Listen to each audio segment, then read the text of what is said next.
कलिंगनगर थाना अंतर्गत बाघुआपाड़ railway overbridge निकटू Sukinda अबकारी विभाग पक्षर एक गंजेई बेपारी को गिरफ्त करथिबा देखिबाकु मिलिछि।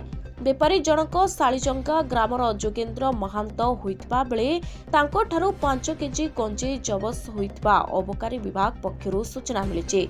এই चढ़ाऊ Jajpur road range inspector Sasmita Hota Sukinda अबकारी विभाग अधिकारी Rameswar Mohanty ASI Debakanta Acharya ASI Rashmirekha Jena constable Sishir Pradhan मिलित भाव में जाई चढ़ाऊ करथिबा बेले एने केस नंबर 201/2025-26 रे एक मामला रुजु करी जोगेन्द्र महांत को विचार विभागीय अदालत को पठाई देथिबा अबकारी विभाग पक्षरु सूचना मिलिछि।